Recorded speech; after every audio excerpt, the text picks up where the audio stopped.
Assalamualaikum warahmatullahi ta'ala wabarakatuh. Selamat pagi, selamat sejahtera. Mudah-mudahan hari ini hari yang benar-benar membahagiakan kita bersama. Dan bersama saya Dr. Robiah Hamzah, pagi ini kita akan berkongsi sedikit kekuatan, yaitu ingin merawat sedih. Sedih itu sebenarnya racun kepada jiwa. Sedih itu racun jiwa. Jadi kalau ada orang yang mahu minum racun, bermakna dia sudah hilang ingatan. Oleh itu sekali lagi, apa dia sedih? Kenapa sedih dikatakan racun? Sedih itu dilarang agama. Sedih itu tanda kamu putus hubungan dengan Allah. Sedih itu menandakan kamu tidak kuat. Sedih itu ibarat demam kepada seseorang yang nantinya akan membuat badannya letih, ingatannya lemah, semangatnya kurang, dan akhirnya tersungkur menjadi letih, lemah, dan hilang kekuatan. Maka sebab itu kita dipesan, jangan kamu bersedih. Maka junjungan juga berpesan dan sentiasa berdoa, ya Allah Tuhanku, tolonglah rawatkan rasa susah dan sedihku ini. Hilangkan rasa duka cita dan bimbangku ini. Kalau junjungan besar yang sudah menjadi kekasih Allah, pilihan Allah saja, setiap hari berdoa, ya Allah ya Tuhanku, ringankanlah bebananku dan hilangkanlah dariku rasa sedih. Maka permohonan dan permintaan yang kita diminta untuk menyebutnya sentiasa ialah tidak merasa sedih dengan apa yang terjadi. Maka sedih sekali lagi adalah racun. Sedih adalah ibarat sakit yang tidak dirawat. Sedih adalah demam yang menggugah seluruh perasaan dan ketenteraman. Maka apa hebatnya? Apa yang kita harus ambil kira? Dalam Al-Quran dilarang kamu bersedih. Kerana orang yang bersedih itu tanda orang tidak bersyukur. Orang yang bersedih itu orang yang hilang cita-cita. Orang yang sentiasa menyimpan sedih dalam hati dan perasaannya. Orang yang tidak mahu melangkah untuk jadi lebih baik daripada yang semalam. Maka dengan sebab itu, sedih dikatakan racun. Apa sebab racun? Dia membunuh cita-cita. Sedih menghilangkan rasa ceria. Sedih membuat wajahnya sakit dan cepat tua dari usia. Oleh itu hati-hati, jangan sampai terperangkap oleh kuman dan virus yang namanya sedih ini. Dalam apa keadaan sekalipun. Tapi kadang-kadang kita diperingatkan, sedih itu adalah sebahagian daripada penimbang. Untuk kamu rasa seimbang. Kerana kalau tidak pernah jumpa sedih, nanti rasanya macam dia Tuhan pula. Maka sedih itu adalah imbangan untuk kita. Kalau kamu boleh ketawa, pasti kamu diberikan sedikit jamahan yang namanya sedih. Dan sedih itu jangan membuat kamu putus asa. Sedih itu adalah cabaran dan kembarnya untuk kamu merasa bahawa tidaklah ketawa sepanjangnya dan tapi tidaklah pula bersedih seumurnya. Jika ini dapat diangkat, jika ini dapat dirawat, jika ini kita dapat meyakinkan diri bahawa sedih itu adalah makanan. Sedih itu sebahagian dari kekuatan. Sedih itu adalah sempadan untuk aku merubah cita-cita. Untuk aku merubah persepsi dalam hidup.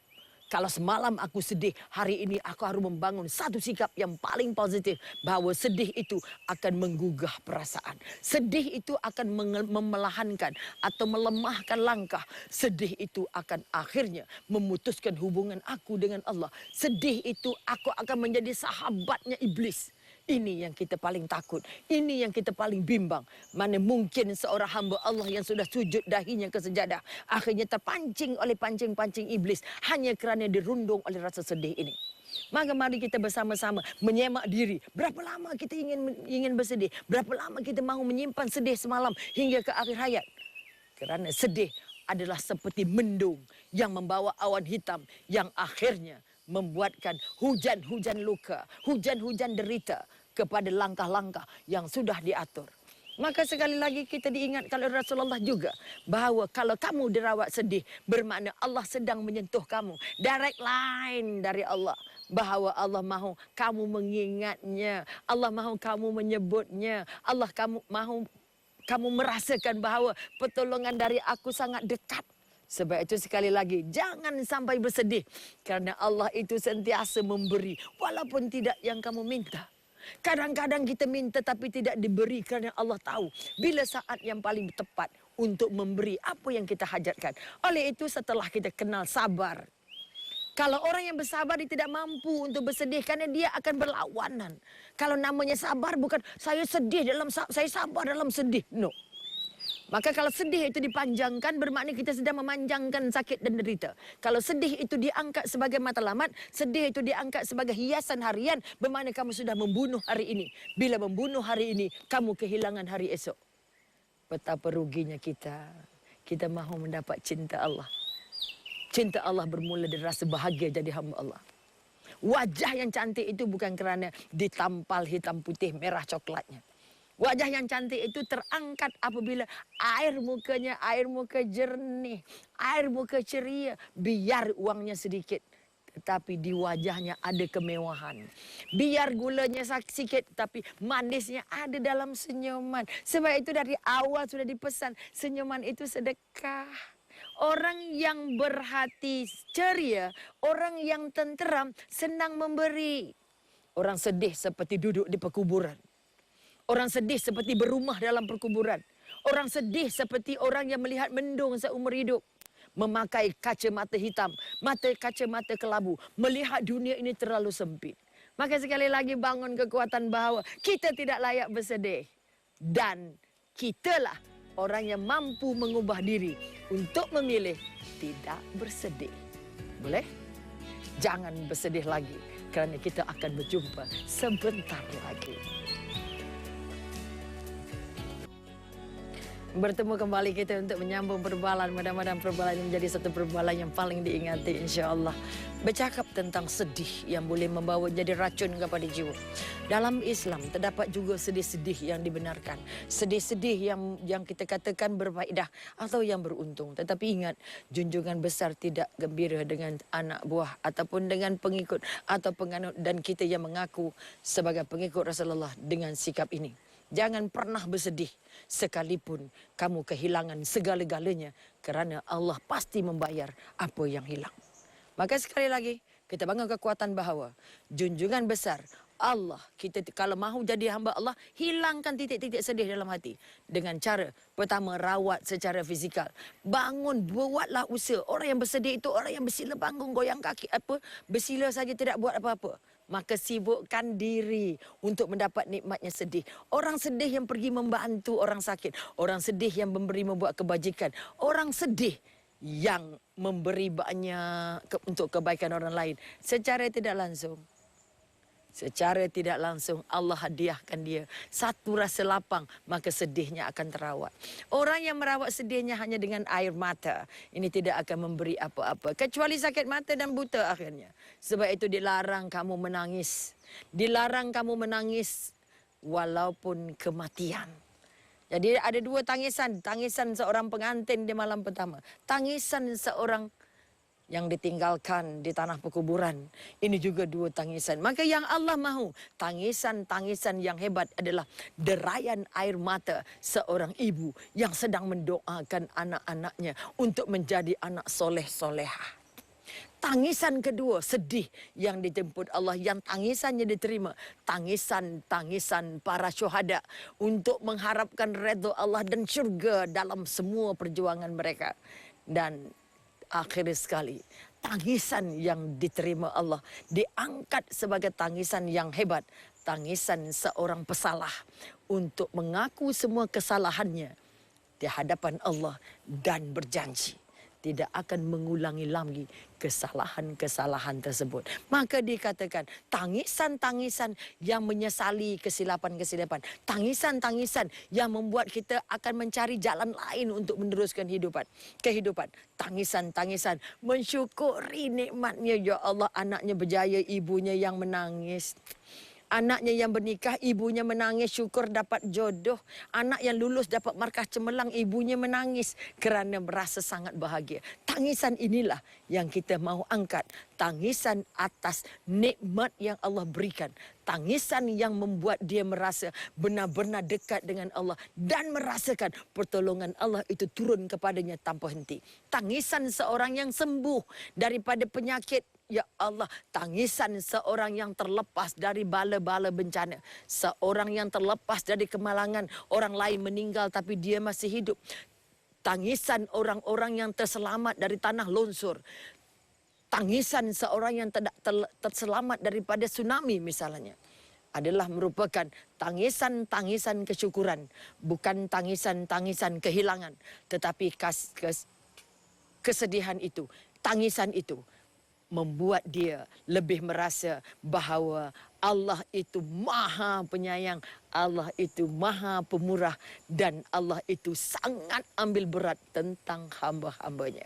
Maka dengan sebab itu, kita dipesankan, jangan simpan tangis sedih kamu di mana-mana pun. Telan sedih kamu. Jangan dipaparkan kalau seorang ibu sedih. Jangan sampai diluahkan, dikeluarkan secara terserlah kepada anak-anak. Karena dia akan membuatkan keluarga jadi murung. Kalau seorang suami dalam keadaan bersedih, sedih kerana pejabatnya dia tidak naik pangkat, sedih kerana hilang jawatan, sedih kerana tidak dapat gaji tambahan, sedih kerana orang lain diangkat bukan walaupun dia sepatutnya dapat. Kerana kesedihan begini akan membuatkan timbul rasa tidak diperlukan, timbul rasa tidak diberi perhatian, timbul merasakan saya sudah dianiaya.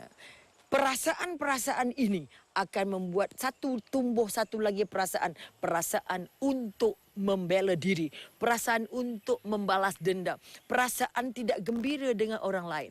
Oleh itu sekali lagi, kadangkala rasa sedih yang tidak dapat ditampung akan memutuskan kemesraan, akan merenggangkan hubungan, akan membuat suasana yang bahagia jadi derita, dan akhirnya menukarkan dunia yang penuh damai ini jadi neraka, yang akhirnya membuat dia sakit, membuat dia hilang kekuatan, membuat dia hilang tumpuan, dan akhirnya dia menyembah, menjumpa Allah dengan tidak sempat tersenyum untuk mengucap dan menyebut nama Allah. Na'udzubillah min zalik.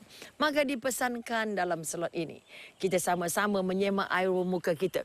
Adakah kita paparkan air muka yang ceria? Adakah kita beri salam hormat yang benar-benar dari hati? Adakah ungkapan kasih sayang I love you itu datangnya dari hati? Adakah mata kita menatap kekasih kita yang namanya suami, kekasih kita yang namanya anak-anak, orang yang paling kita sayang yang membuat kita panjang umur di dunia ini, benar-benar dapat menutup rasa sedih itu? Oleh itu banyak memberi, banyak berbual, banyak bercerita, banyak menasihat, banyak membuat kebajikan, banyak melupakan kisah-kisah yang dulu-dulu, banyak untuk menabur benih, untuk menumbuhkan namanya bahagia, menumbuh namanya cinta. Akhirnya terbangun rindu kepada Allah akibat daripada sudah terlalu banyak merasa nikmat Allah. Nikmat-nikmat yang tidak dapat dibilang dengan tangan. Nikmat-nikmat yang tidak dapat diungkap dengan bilangan, dengan apapun ukurannya. Sesungguhnya Allah itu maha pemberi. Allah itu maha perawat. Sebab itu dikatakan bacalah Al-Quran. Kerana Al-Quran itu adalah penyembuh-penyembuh yang paling mujarab kepada semua jenis sakit jiwa. Sakit yang sakit adalah sakit tidak merasa nikmatnya Tuhan. Maka kita berehat sekali lagi dan bertemu kembali selepas ini. Jangan bersedih. Bertemu kembali kita dalam penghujung bahagian sedih racun jiwa. Masih adakah yang bersedih? Cuba fikirkan mengapa anda bersedih. Boleh cari puncanya dan boleh dapatkan kemahiran, dapatkan nasihat dari ibu dan ayah, dari datuk dan nenek, dari kaunselor-kaunselor yang dirasakan diyakini, dan daripada sebarang media, bahan bacaan bercetak dan elektronik yang mampu dijadikan sebahagian daripada perawat-perawat. Namun dipesan Allah bahawa Rasulullah diutus ke dunia ini, Rasulullah diberikan kesempatan untuk bersama dengan kita di bumi ini adalah sebahagian besarnya untuk menjadi perawat. Di bawah Al-Quran yang di dalamnya syifa. Quran itu penyembuh, Quran itu melegakan, Quran itu memberi kesehatan, Quran itu memberi penawar, Quran itu pembimbing, Quran itu imam untuk kamu jadikan rujukan. Dan di sana dilihat junjungan besar itu, personalitinya adalah Al-Quran. Sesungguhnya sasiah Nabi itu adalah sasiahnya Al-Quran. Dibawa kekuatan Al-Quran tertampil dalam penampilan, tertampil dalam perbuatan harian. Maka sekali lagi, kalau kita mengaku umat Nabi, kita tidak layak bersedih kerana Allah sudah menyediakan ubatnya. Dihantar Nabi ke bumi ini untuk ya Allah rahmatan lil alamin. alamin. Bila rahmatan lil alamin tidak ada yang terkecuali daripada tumbuhan, binatang, makhluk, termasuk paling utama adalah kita. Sebab itu kehadiran junjungan besar Nabi Muhammad sallallahu alaihi wasallam bukan sekadar membawa Al-Quran dalam bentuk bertulis dan bercatat, tetapi membawa Al-Quran dalam bentuk penampilan-penampilan.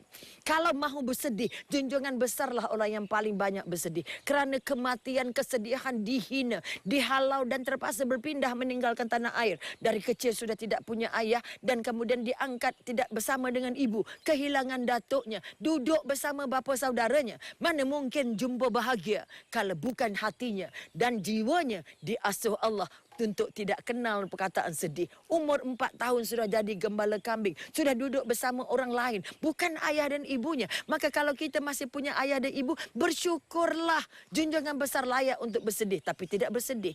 Nabi Yaakob bersedih sampai buta matanya. Kerana kehilangan anaknya Nabi Yusuf. Namun oleh kerana sedihnya itu, atas redanya Allah, memohon dengan Allah, bahawa akhirnya sedihnya itu terawat dengan bertemu semula dengan anaknya. Dan matanya yang buta terangkat semula setelah dibenarkan Allah hanya menggunakan bajunya Yusuf.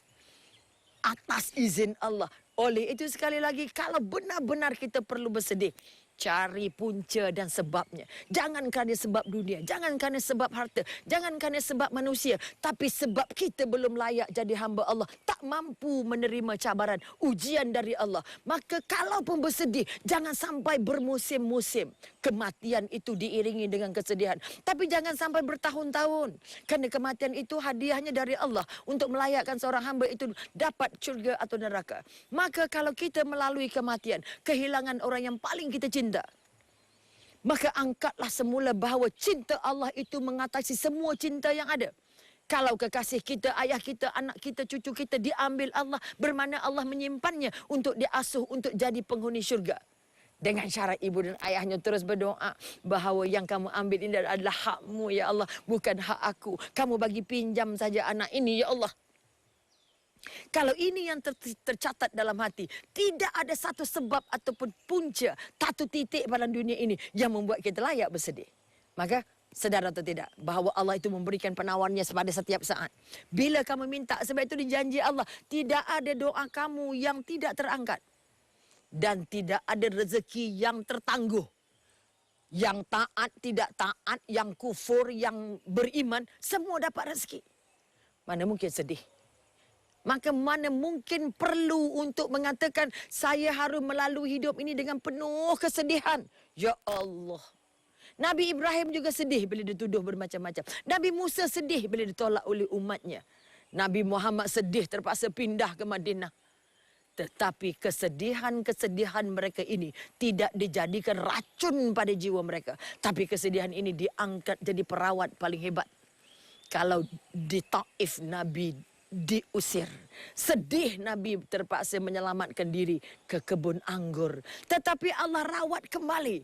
Sesungguhnya orang yang mahu mengekalkan diri dalam kesedihan adalah mereka-mereka yang sudah berputus asa. Mereka-mereka yang sudah tidak melihat bahawa nikmat Allah berada di hujung kesedihannya. Mereka-mereka yang sudah tidak punya cita-cita untuk menempah syurga Allah di dunia dan di akhirat. Maka bangunkan bersama-sama. Kalau suami sedih, isteri harus jadi perawat. Kalau isteri sedih, suami harus jadi perawat. Sesungguhnya kekuatan yang ada dibekal Allah dalam bentuk fizikal, mental, emosi dan spiritual. Dibekalkan Al-Quran, dibekalkan hadis, diberikan tokoh penampilan. Kalau junjungan besar tidak pernah bersedih, walaupun diberikan berbagai-bagai cabaran, maka mana mungkin umatnya, mana mungkin pengikutnya layak untuk terlalu lama bersedih. Junjungan besar menangis, tapi tidak pernah sampai meraung dan berbunyi. Dia menangis sekadar mengalirkan air mata ketika anak putranya Ibrahim berangkat jumpa Allah. Tapi oleh kerana menyadari ada ilmunya dan ada kemahirannya, maka dia telannya sedih itu dan diubah Allah. Ya Allah, hapuskan kesedihan dan rasa piluku ini, kerana aku harus menjalankan tanggungjawab sebagai hamba Allah dan ingin menempah tiket ke syurga Allah, insya-Allah. Maka sekali lagi ikut contoh para nabi. Kalau ada rakan yang bersedih, mau tolonglah rawat. Bantu dengan mendengar, bantu dengan mendorong, bantu dengan membawakan dia berjumpa dengan orang-orang yang dapat membantu. Bantu dia dengan buku. Dan paling penting, bantu dia dengan doa. Ya Allah, ya Tuhanku, cabutkanlah rasa sedih di hati sahabatku ini, agar dia nampak melihat nikmatnya kehidupan. Ya Allah, ya Tuhanku, dorongkanlah, sembuhkanlah segala kesedihan yang harus menunggu aku, kerana aku tidak mampu untuk bersedih sebagai hamba-Mu. Maka doa-doa ini akan jadi satu bantuan yang sangat hebat. Satu bantuan bagaimana junjungan besar merawat hati Fatimah ketika dibisikkan, ketika akan berangkat berjumpa Allah. Maka Fatimah dibisikkan oleh ayahandanya dengan 2 ayat. Tidak lama lagi aku akan berangkat. Kamu jangan bersedih. Walaupun aku sangat sayang dengan kamu dan kamu juga sangat cinta dengan aku. Kamu aku berikan berita gembira. Ketika ayat itu dibisikkan oleh Rasulullah ke telinga putrinya, dia menangis. Tetapi setelah diungkap dengan ayat kedua, kamulah orang yang terawal 6 bulan kemudian, kamu akan menyusul aku.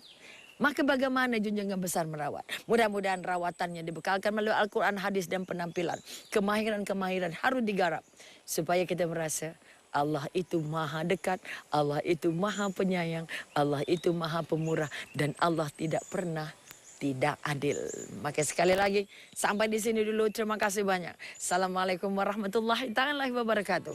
Dan salah satu cara untuk merawat sedih, mari kita bersama-sama melayari Facebook Motivasi Pagi 2012. Dan like. InsyaAllah kita diberikan bantuan dan kehebatan oleh Allah. Amin ya Rabbul Alamin. Terima kasih.